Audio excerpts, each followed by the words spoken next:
Hello, good people! Do you want your base to have a completely invisible TC only you can reach?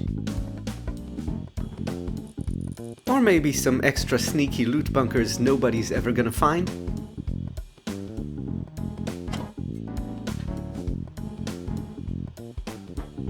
If so, well, good. Let me help you out. In this video, I'm gonna show you my ultimate method for making these. Then I'm gonna show you the best ways to access the pixel gap, which is something only you, the base owner, can do. Then I'm gonna talk a bit about how to incorporate these into the bases you build, and towards the end I might also show you some ways to exploit this mechanic in other people's bases. In other words, a proper G-Lights deep dive video. Ready?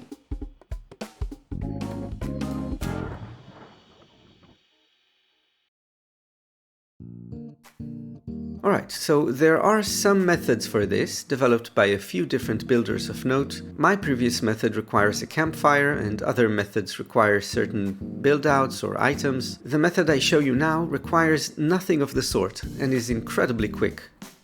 Start by placing 2 twig foundations to have even ground. Then prepare a triangle foundation and open the F1 console, entering the letters SEN. This will auto-complete the command and show you your current input sensitivity. Remember this number. Then, using the same command, change your input sensitivity to 0.01. Now crouch, look relatively forward, and place. Strafe sideways, and then push your mouse straight up with the single tiniest movement you can make, and push the now raised foundation straight into the first. Good, good! Now set your input sensitivity back to what it was before and do a quick check. If this here turns blue, it means you're good to go. So, now we have 2 triangle foundations, one being a tiny bit higher than the other, meaning that if you build a raised half wall from the higher foundation, like so, and then one on the lower foundation, the height difference results in a horizontal gap, which, by the way, this is how you check it's good before building the base. See? So just practice a few times to get comfy with the method and lower input sensitivity even more if you find it necessary. It's a simple one, but it works. Now, say you put something behind the gap, locked lockers being my favorite, you'll notice it's not actually possible to access it. Unless, of course, you own the base and have TC privilege. Then you have, well, actually many options. Easiest by far is the smart alarm, which you just plop down and is the perfect height. Though it's a bit hard to find these, so siren lights are a good alternative, just place them a certain distance from the gap. You can also use a small box. So not from here, but you can kinda slide down the side of it. Keep in mind though, this might not be possible in very tight spaces. Now if you find a Tesla coil, see this dot? The blue outline's lowest corner should just cover it, like so.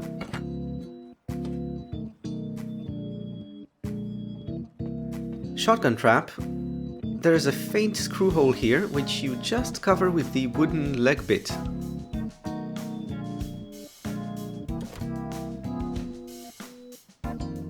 And sprinklers also work. You want the blue outline to just cross this line. Just like that.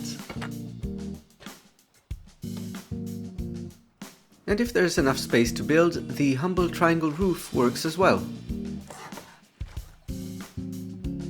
Just gotta kinda find the right spot. And of course, straight roofs and ramps work just the same.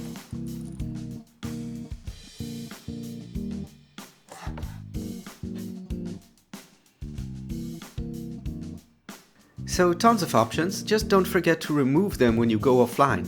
Don't want anyone nosing around your secret bunkers, and some casual camouflage can't hurt either. Now, one very important note, the reason I show metal half walls and not HQM is because HQM is a bit risky. See, you can use this method to create different size gaps, including large ones which work well with HQM. problem is, whereas sheet metal gaps will always work regardless of size, HQM will only work on the largest ones you can make. So unless you're quite practiced and know exactly what you're looking for, my recommendation for most people is to stick to sheet metal. And by the way, I do that too, for many reasons. Consider this base, for example. Let's say you raided it and found just some random junk, but then you see this. And you damn well know it's time to go farm a couple more C4 and finish the job. But this, well, who knows? Maybe they're just some down baddians who quit the wipe. Not to mention the larger gaps are painfully obvious and can actually be shot through, just like that.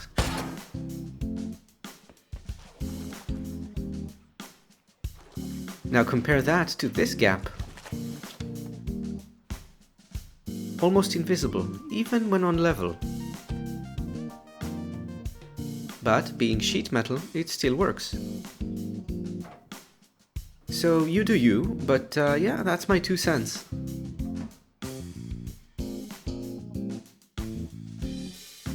Okay, so now that you've mastered the basic technique, let's see how it can be applied. And the general idea is planning ahead. Your first step when building the base is to apply the method. You always start from this. And now that you have a higher triangle and a lower one, it means you can attach foundations to the lower triangle, like so.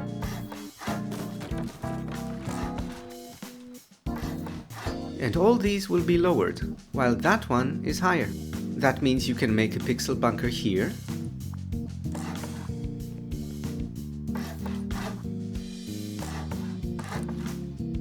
or anywhere you want actually.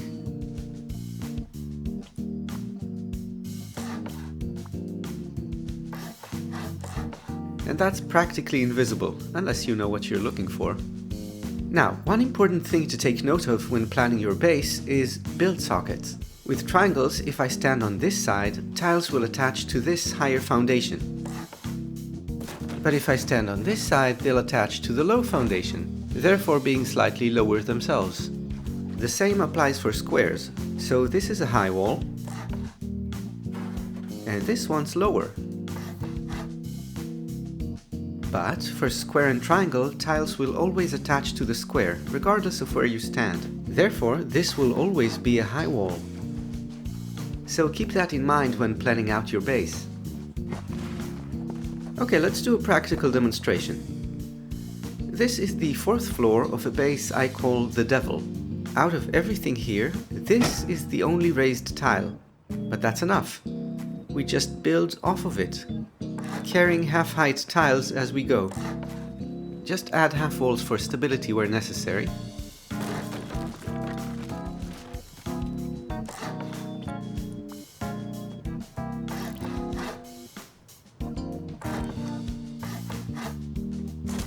And that's the inception of one beautiful pixel bunker. Now, since I want another bunker over there, I carry the raised tiles all the way to the new bunker, adding stability behind them as I go.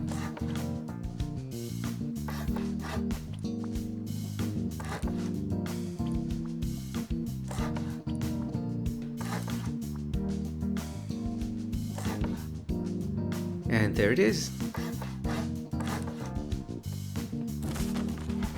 So to recap, you can have one single raised tile in the entire base, and that's enough to make pixel bunkers pretty much anywhere you want. Pretty cool. Pretty cool. And lastly, can I exploit this in other people's bases? So, remember how you can slip off the side of boxes? And you know how some bases use these for TCs at ground level? Well, it's enough to have a foundation with no wall on it, which is pretty common in a raid situation. And you can just kind of slide down the side of it a little bit. And there goes TC.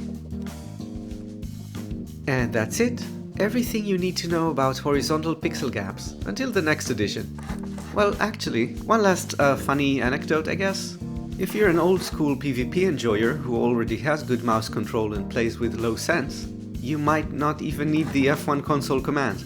Just be very careful about sideways mouse drift. You want a very clean up or down motion.